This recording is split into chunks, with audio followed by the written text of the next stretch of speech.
Hay algunos peces que no pueden atraparse. No es que sean más rápidos ni más fuertes que otros. Es simplemente que tienen algo extra. Uno de esos era la bestia.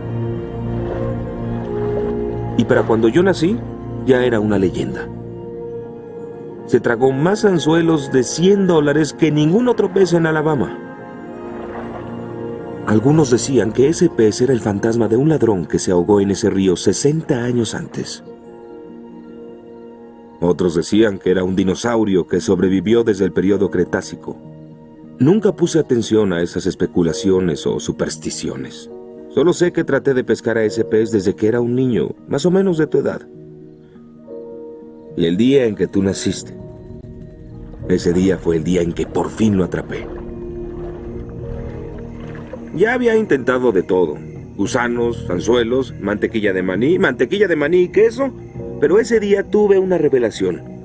Si ese pez era el fantasma de Henry Walls, entonces la carnada común no funcionaría. Tendría que usar algo que realmente deseara. ¿Su dedo? ¡Oro! Bien, até mi anillo a la línea más fuerte que hacían. Con suficiente fuerza para sostener un puente. Eso decían, aunque fuera unos minutos. Y lo lancé río arriba.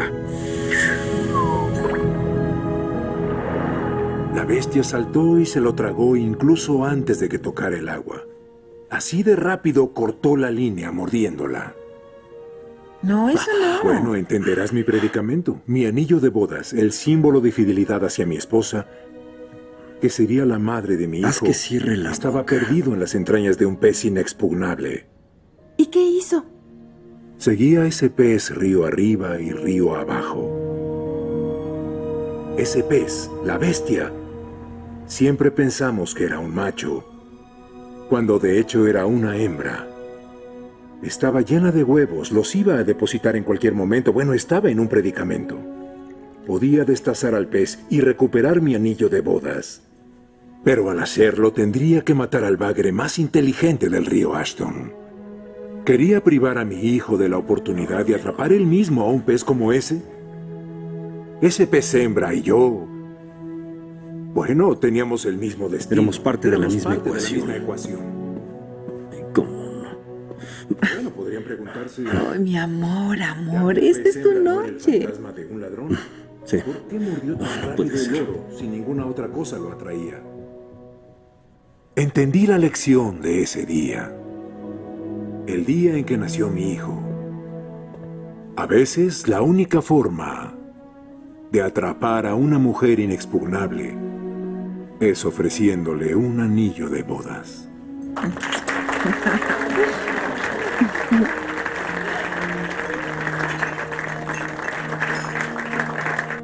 ¿Qué? ¿Un pa...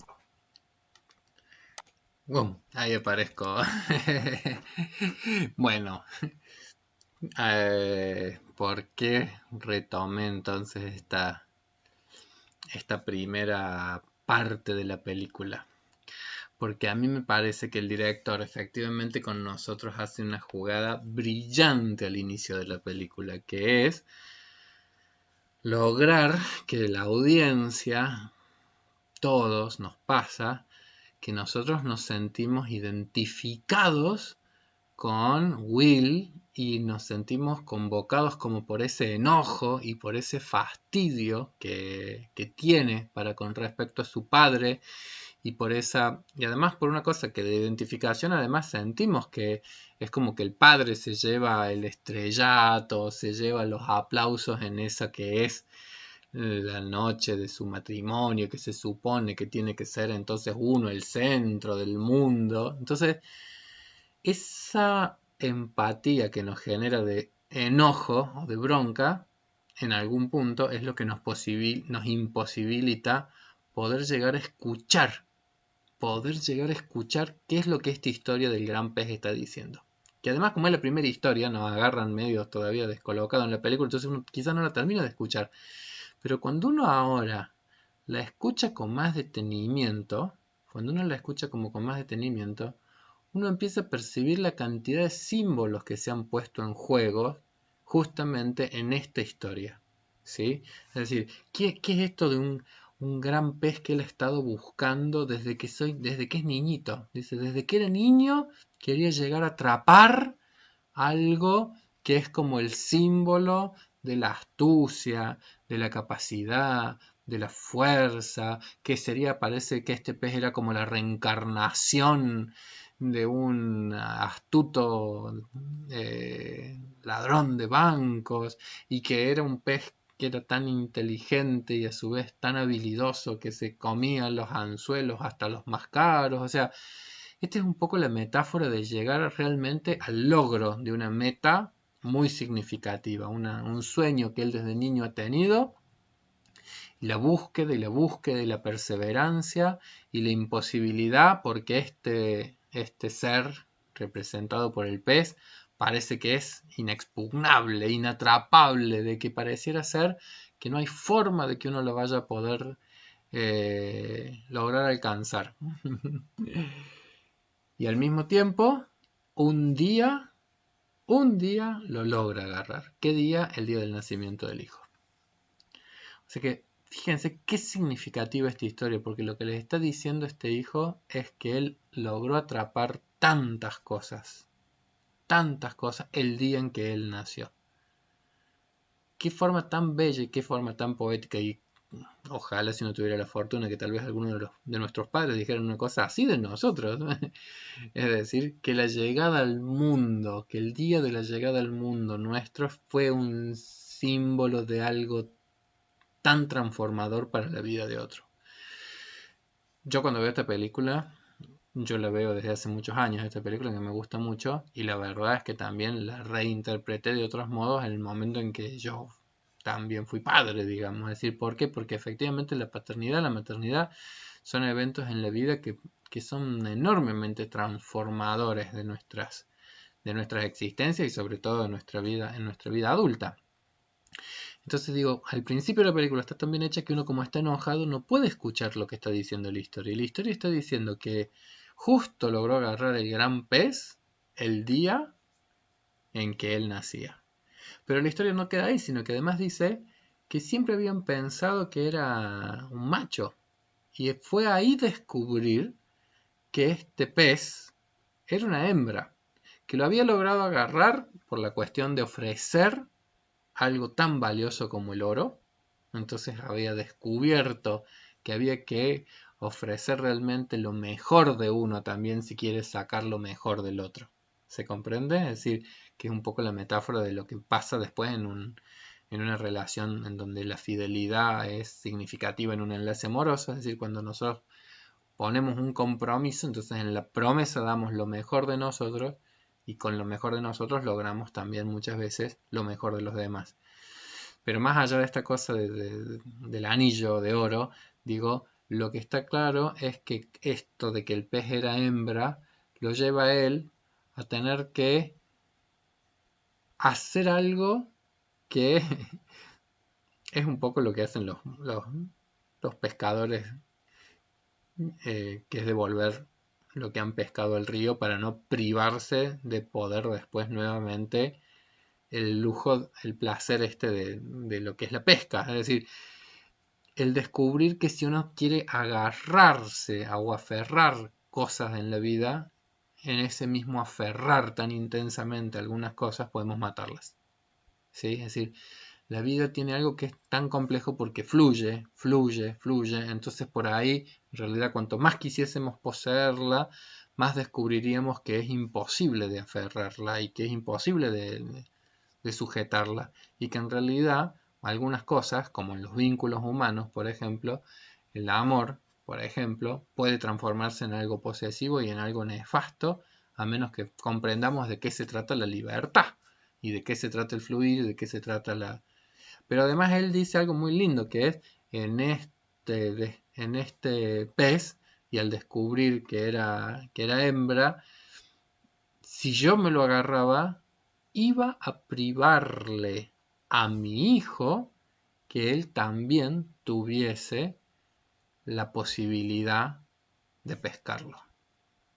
¿Sí? Entonces hay otro mensaje hermosísimo de lo que es el descubrimiento de la intergeneracionalidad y el descubrimiento entonces de este amor tan gigantesco que está empezando a experimentar, que resignifica la propia vida, pero que a su vez va a implicar un mensaje para con el hijo, al quien le está deseando que él también después en su propia existencia pueda darse el lujo de buscar, de perseguir sueños, de perseguir metas, de darse el gusto de alcanzarlas, y un poco la historia se repetirá, el de descubrir que también a la vida no la vamos a poder nunca terminar de atrapar, pero que va a ser un placer que otros que nos siguen, que son como nuestras herencias, que son como nuestros legados, también puedan, como quien dice, continuar esos ciclos vitales.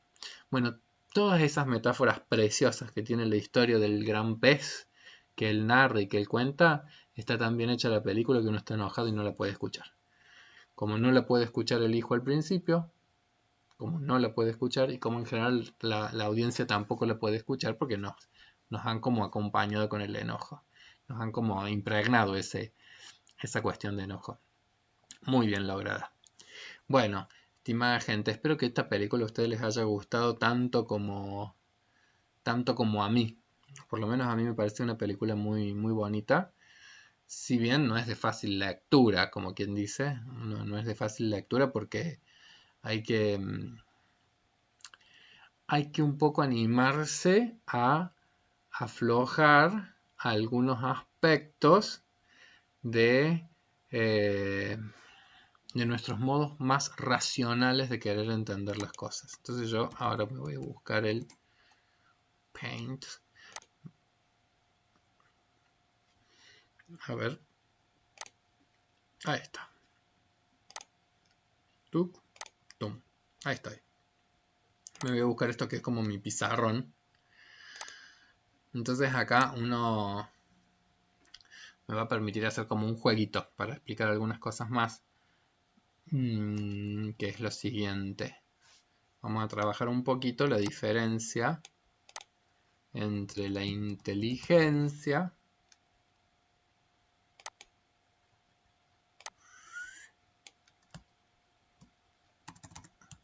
la creatividad y la sabiduría, ¿sí?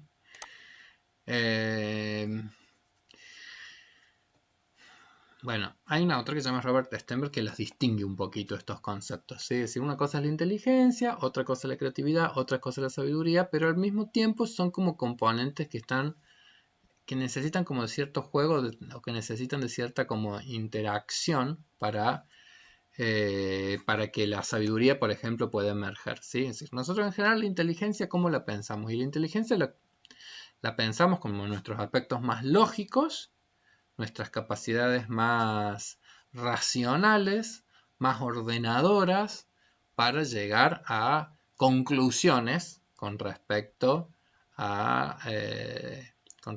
las cosas, ¿sí? Entonces nosotros, desde nuestro proceso de desarrollo, desde que somos niñitos, vamos desarrollando cada vez más capacidades intelectivas hasta que llegamos a la adolescencia, que sería como un momento en donde llegamos ya a un modo de pensamiento muy parecido a la adultez, con un pensamiento lógico, hipotético, deductivo, abstracto y formal, que se denomina, es decir, un pensamiento formal. Bueno, en contraposición, es decir, bueno, la inteligencia sería básicamente como una capacidad para resolver problemas, para resolver situaciones, para poder razonar con lógica.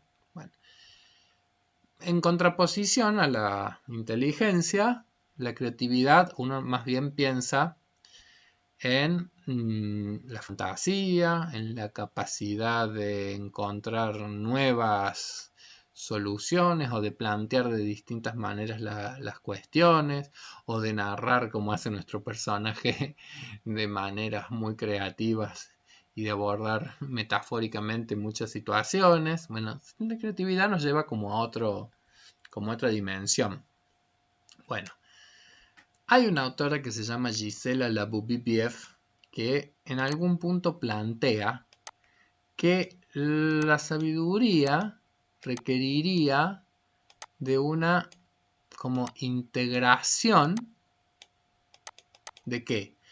De los aspectos más racionales, de los aspectos más lógicos, de los aspectos más del pensamiento formal, junto con los aspectos más emocionales, con los aspectos más personales, con los aspectos más creativos, con los aspectos más lúdicos del pensamiento, ¿sí? Es decir, que la sabiduría vendría a ser como algo que tiene como tanto la riqueza de la forma de la inteligencia como la riqueza de la sensibilidad creativa. Entonces que la sabiduría vendría a ser justamente un desarrollo medio excepcional porque implicaría como la integración de dos aspectos, como de aspectos ligados a la formalidad, pero también aspectos ligados a la creatividad y a la emergencia de posibilidades y a la sensibilidad poética, como quien dice, ¿sí? Les voy a mostrar también acá una filmina.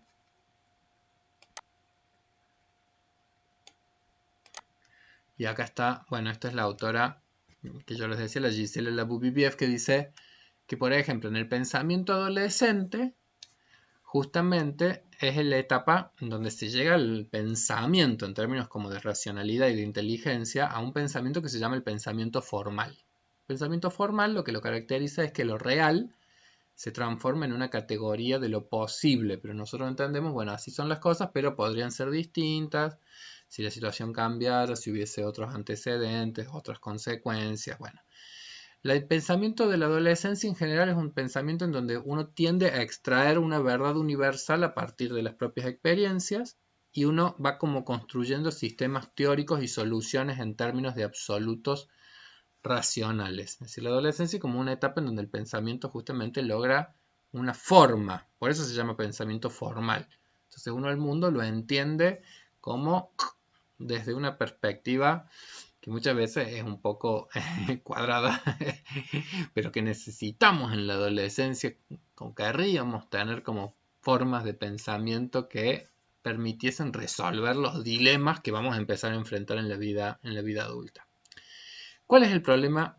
No sé si problema. ¿Cuál es la restricción del pensamiento formal?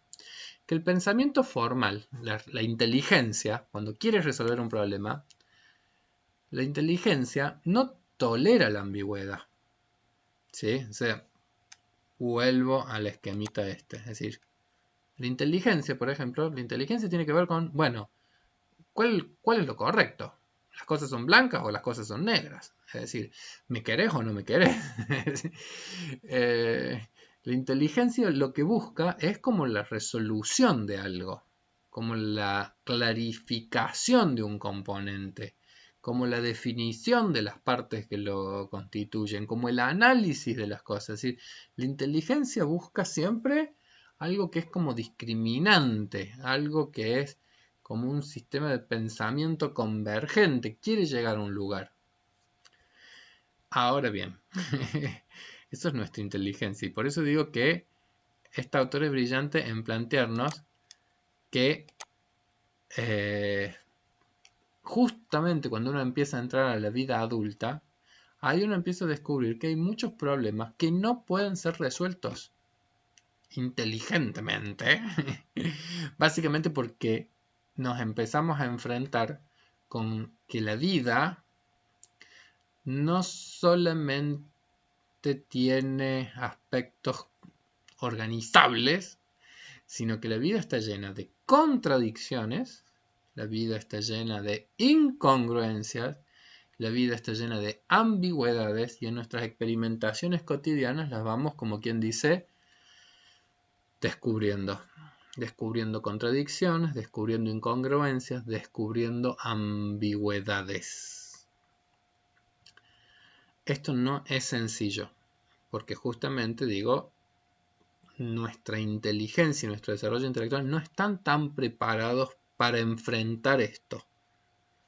Es como que nosotros a veces querríamos soluciones lógicas y la inteligencia es fantástica para resolver montones de problemas. Yo no quiero menospreciar lo que implica la inteligencia, al contrario, Pero el tema es que la inteligencia nos puede ayudar a resolver montones de problemas, pero que son los problemas que efectivamente, los problemas lógicos que la vida trae. Pero no todos los problemas que enfrentamos en nuestra existencia, no todos los temas que enfrentamos en nuestra existencia, justamente son temas lógicos, o temas racionales o racionalizables, como quien dice, ¿sí? Entonces me vuelvo a la película del gran pez, pero digo, por poner un ejemplo,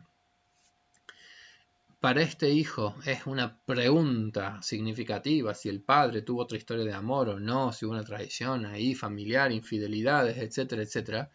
Entonces él está tratando como de llegar a una racionalidad y a una certeza y a una, entre comillas, lo que él le llama es, bueno, dime la verdad. Entonces acá no hay una posibilidad de decir una verdad, sino más que narrar una historia que posibilite por lo menos encontrarle algún tipo de sentidos a las incongruencias, a las contradicciones y a las ambigüedades que uno en la vida puede haber vivido.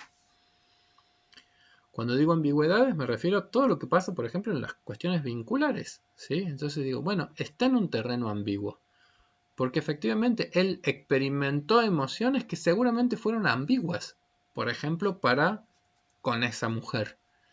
¿Por qué? Porque, bueno, había ambigüedad. Había tal vez amistad y de repente también había algo más que amistad. Y qué difícil. Qué difícil ser. ¿Dónde hay un límite? La inteligencia querría que hubiese un límite exacto. Y en realidad, después las cuestiones de la vida no necesariamente tienen esas exactitudes, ni tienen esas cualidades, ni tienen esas características. ¿Sí? Entonces, ahí es cuando uno empieza a ver que efectivamente, digo, esta autora es como brillante al momento de irnos planteando que en la vida adulta, la experiencia de la vida diaria nos va a llevar a adaptarnos o a ver cómo empezamos a aceptar, cómo empezamos a comprender las contradicciones que tiene la vida, las incongruencias que tiene la vida, las ambigüedades y cómo las vamos después tratando de tratando de vivir con ellas. Les voy a mostrar acá entonces lo que esta autora dice es, en definitiva, el pensamiento como adolescente o el pensamiento formal es un pensamiento que lo que busca es ser objetivo, impersonal y también de ser como racional. Que si uno lo lee, uno dice, claro, es un poco como era Will también, ¿sí? Es decir, el modo de ser de Will, del muchacho, era un modo en donde él quería racionalidad, objetividad, imparcialidad, narrarme la historia como es. Quiero la historia narrada como un texto informativo. No quiero metáforas, no quiero poesía, no quiero grandes peces, quiero saber dónde estabas vos cuando yo nacía, no me vengas con que estaba en un río pescando un pez hembra. Bueno, ese grado de racionalidad o ese grado de impersonalidad en algún punto es como característico todavía de Will, entendiendo que tiene todavía un modo no del todo integrado en su pensamiento. Es decir, vuelvo, como en la escena primera de la película. Está enojado y él quiere que le digan las cosas como si la vida tuviese una receta o la realidad expresada como si fuese un periódico. No está todavía listo justamente para poder comprender algunos aspectos más complejos. El pensamiento postformal, a diferencia del formal, empieza a haber un diálogo entre los aspectos objetivos, impersonales y racionales, pero ¿con qué? Con aspectos que son subjetivos, lo subjetivo, con aspectos que son personales, con aspectos que son emocionales. Y ahí volvemos a lo que en alguna de las clases hemos visto, es decir, la sabiduría, una integración de aspectos más emocionales con aspectos más racionales. Entonces, un pensamiento maduro, realmente maduro, dice esta autora Gisela Laboubieff, implica la interacción entre formas abstractas y objetivas del pensamiento y las formas expresivas y subjetivas de la sensibilidad hacia el contexto. Comprensión de que la propia visión o perspectiva es una entre muchas potencialmente válidas. Y miren, les voy a mostrar un ejemplo. Les voy a mostrar un ejemplo de cómo hacía esta, porque es muy lindo, cómo hacía esta autora para investigar estos temas, y ella le planteaba a personas problemas así, que tienen cierta incongruencia, que tienen cierta contradicción o que tienen cierta ambigüedad. Entonces, miren, este es como un problema que le plantea ella a una persona, pero después ver cómo las personas lo piensan al problema. Entonces dice, Juan tiene fama de ser un bebedor empedernido, especialmente cuando va a las fiestas. María, su mujer, le advierte que si vuelve a llegar borracho a casa, lo abandonará y se llevará a los niños. Esa noche, Juan está en una fiesta de su trabajo hasta tarde y llega a su casa borracho. ¿María lo dejará? A mí me encanta el problema este del Juan borrachín y María que lo amenaza. Porque si uno tuviese que dar una respuesta lógica, si uno tuviese que dar una respuesta racional, si uno tuviese que dar una respuesta impersonal, el criterio de la lógica es: si A ocurre B, si María dijo que viene borracho a la noche, ella lo va a dejar. Juan llegó borracho a la noche, ¿qué va a hacer María? María lo tiene que dejar. Bueno, este problema, cuando uno se lo hace a un grupo de personas grandes, como yo lo he hecho muchas veces en el CEPRAN, la gran mayoría de la gente dice, no sé si lo va a dejar. Porque el común de la gente grande ya ha vivido muchas experiencias a lo largo de la vida que los han enfrentado a contradicciones, ambigüedades e incongruencias. Entonces ahí uno descubre que el problema, aunque esté planteado de forma tal que parece un problema lógico, Juan bebe. María le dijo, si venís bebido esta noche, te dejo. Llegó borracho a la noche. La respuesta lógica sería, bueno, lo tiene que dejar. Es la lógica. Bueno, ese tipo de razonamiento lógico es absolutamente insuficiente cuando uno realmente aspira a comprender los problemas complejos que tiene la vida humana. ¿Cómo qué? Como un vínculo, por ejemplo. Como un vínculo en donde de repente hay situaciones de adicciones como puede ser el alcohol o como puede haber cuestiones que sean complejas como en cualquier vínculo. Porque no hay vínculo humano en donde no esté prendida, que no esté presente la ambigüedad, la incongruencia y la contradicción. No hay vínculos humanos en lo que no estén. Hay, por supuesto, vínculos más contradictorios y más ambiguos unos que otros. Pero vamos a contradicciones. Las personas a las que más amamos en nuestra vida son también las personas a las que a veces tenemos ganas de arrancarles la cabeza. ¿Cómo es esto? ¿Las querés o no las querés? Bueno, ahí entra el terreno de lo que es la ambigüedad en un vínculo también, ¿sí? Es decir, es contradictorio, sí, la quiero, pero también la odio. Bueno, ojalá que predomine el componente más amoroso en el vínculo, eso sería lo más sano, pero también es cierto que hay momentos en donde las personas que más queremos son las que nos sacan lo peor de nosotros, con las que tenemos una discusión tremenda como no tendríamos con otro montón de personas con las cuales no tenemos tanto enlace amoroso. Y sin embargo, ahí apareció algo que parecería ser incongruente. Ya veremos que tan ilógico tampoco es.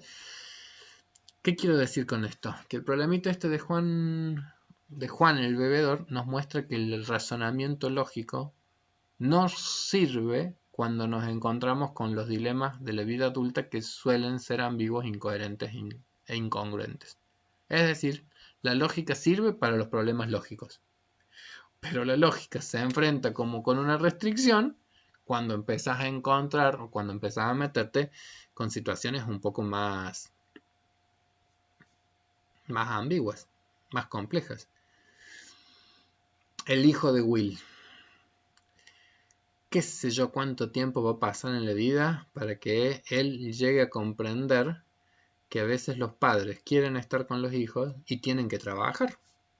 Y esa es una de las incongruencias más grandes que hay, una de las contradicciones más prototípicas que tenemos que enfrentarnos en la vida. Querríamos estar cerca de las personas y tenemos que hacer cosas que nos obligan a distanciarnos.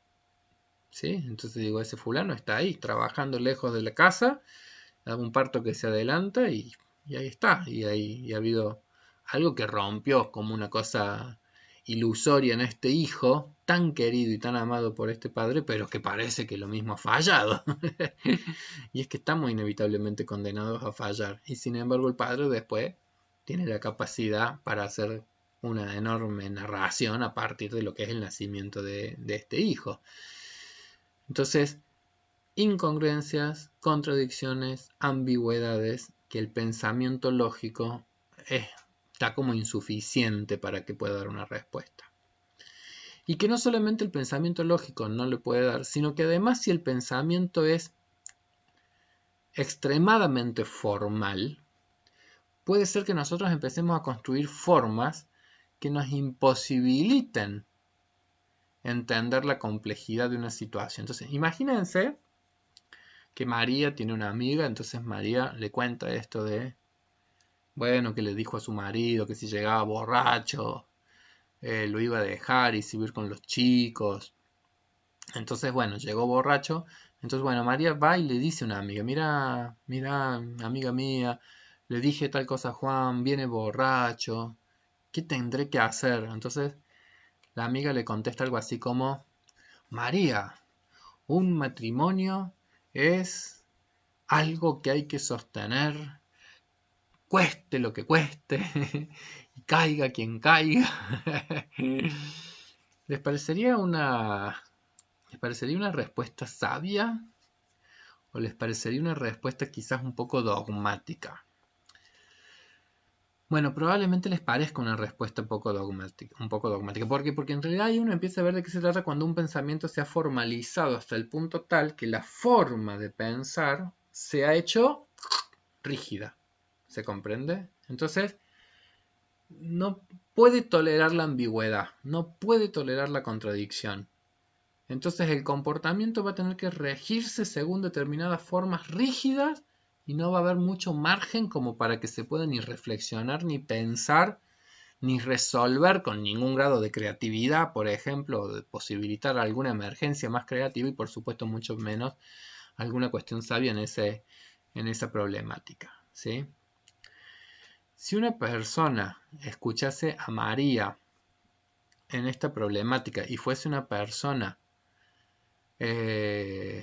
con un modo de pensamiento más complejo, lo primero que haría sería justamente empezar a tratar de entender más en profundidad todos los elementos que están entrando en juego en una situación tan compleja como es la cuestión de una adicción, un vínculo, cuestiones tan complejas como las que se pueden estar dando entre María y su marido, ¿sí?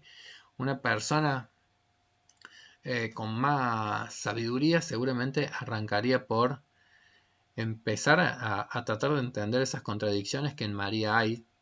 Por ejemplo, que lo quiere al marido y por eso no lo ha dejado en algún momento. O que tal vez hay otras contradicciones, que tal vez no lo quiere, pero que depende económicamente de él, ¿sí?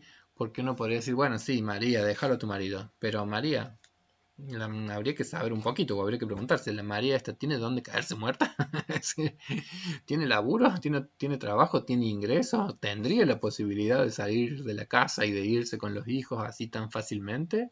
¿O hay condiciones concretas que están... También podríamos empezar a preguntarnos, bueno, pero ¿y hace cuánto que están juntos?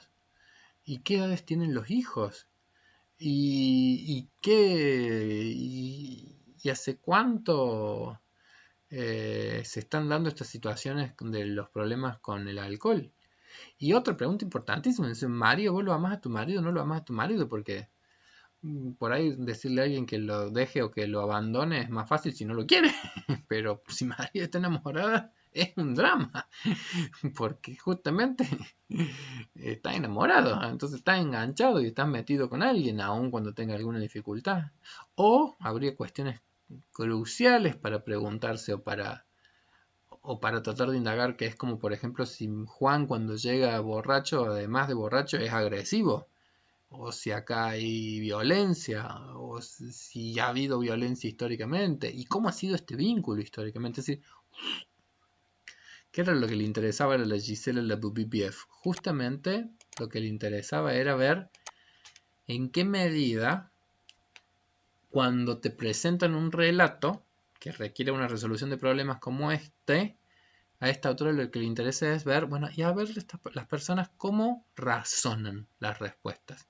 ¿Por qué? Porque estos problemas no tienen una respuesta correcta. No lo tienen. ¿Qué? ¿María lo dejará?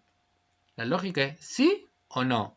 Y en realidad, un pensamiento más complejo, la madurez cognitiva, es justamente aquella en donde empieza a darse un diálogo activo con el texto, en donde uno puede empezar a como armarse distintos tipos de escenarios o distintos tipos de situaciones, como poder pensarlo este problema desde distintos ejes, desde distintas perspectivas, pero en realidad este no es un problema que tenga una respuesta correcta. Mario lo dejará, qué sé yo. Dependen de tantas cosas. ¿Qué le podría aconsejar a María? Ni siquiera le puedo aconsejar nada hasta no conocerla más a María. Porque si yo no me doy la posibilidad de que emerjan aspectos más subjetivos, más personales, es decir, yo puedo racionalizar muchas cosas acá, pero para llegar después a poder emitir alguna opinión más o menos juiciosa de todo esto, no solamente tendré que racionalizar todo lo que entra en juego en este problema, sino que tendré que poder también sumergirme en dimensiones muy personales, muy subjetivas, muy, muy personales y muy subjetivas de esta situación, que implicarían incluso conocer en profundidad a María y a Juan para tratar como de desanudar lo que en esta historia está generando complejidades y contradicciones. Bueno, en algún punto yo creo que la película es una linda metáfora de justamente de que nuestro personaje Bloom no es solamente un ser fantasioso y creativo en lo que narra y en lo que cuenta, sino que también es una persona cuya inteligencia y cuyo apego a la realidad le ha posibilitado enfrentar muy potentemente todas esas crisis dialécticas que nosotros habíamos estudiado con Erikson. Es decir, un fulano que ha trabajado aspectos de su identidad, que ha hecho búsquedas de determinadas metas vitales, que no ha sido de quedarse, como quien dice, atrapado por espectres, atrapado por ciertos modos más convencionales de entender o de mirar el mundo, sino que ha también salido a la búsqueda de metas de mayor complejidad, que se ha arriesgado en las tareas del amor, que ha puesto sus energías en las tareas del cuidado y ha sido quien ha dado origen a otros y ha guiado y acompañado a su hijo y ha sido productivo en el mundo laboral, y un poco como que todas esas capacidades que él tiene en algún punto nos lo muestran como nos lo muestran en escenas, digamos, como de despedida con respecto a la vida, con un grado de integridad psíquica excepcionales.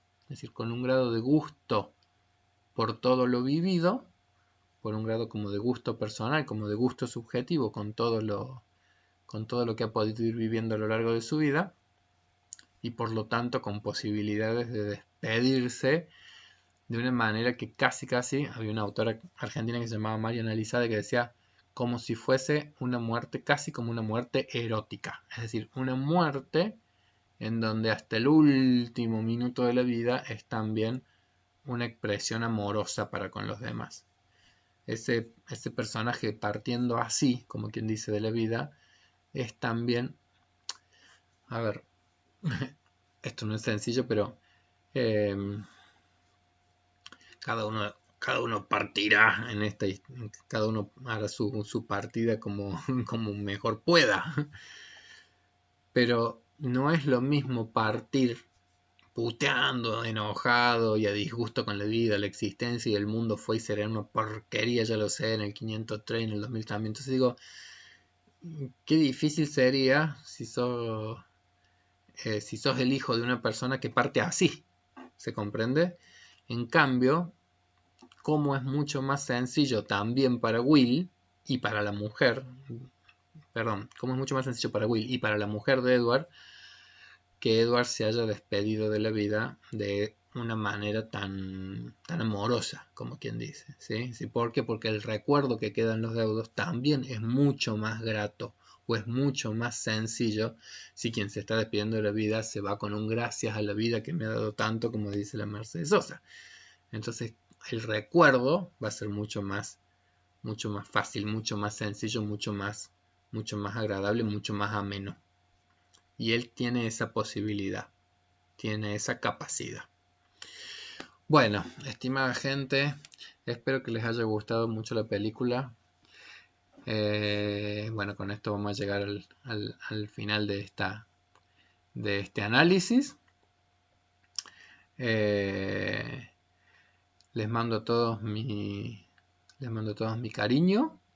La semana que viene vamos a empezar a trabajar así. Vamos a justamente hacer como unos jueguitos como de razonamientos ligados a problemas inciertos, problemas ambiguos, contradicciones que la vida nos va trayendo, para que vayamos viendo un modelo de Baltes, de otro autor que alguna vez ya lo hemos mencionado, pero que nos va a obligar así como a jugar a nosotros también un poco con nuestro pensamiento, para ver que los problemas no siempre son blancos y negros, que la racionalidad a veces no alcanza, que la vida está llena muchas veces de contradicciones, que hasta lo que nos puede parecer muy nefasto no necesariamente lo es tanto, ¿sí? Uno podría decir, hoy este fulano está con un cáncer, qué tragedia. Sí, y al mismo tiempo si no hubiese tenido esta enfermedad tal vez nunca se hubiese reconciliado con el hijo. La vida tiene estas cosas que son contradictorias o que son incongruentes. Así que bueno, la semana que viene vamos a seguir trabajando con estos temas, pero viendo ese modelo de Baltes y como jugando de plantearnos situaciones problemáticas a ver cómo nosotros quizás debemos ver de construir un diálogo con el problema, de poder imaginar distintas facetas, como de abordarlo un poco al estilo que esta autora nos sugiere. Les mando entonces a todos mis abrazos, mis saludos, mis deseos de que anden todos muy bien. Y aunque parezca mentira, el otro martes ya va a ser junio. Espero que los fríos que van llegando también no las estén maltratando. A mí el frío no me gusta. Así que ya estoy sufriéndolo un poquito. De hecho estoy con una colchita acá mientras hago estas filmaciones para entrar en calor. Les mando a todos mi cariño. Hasta prontito.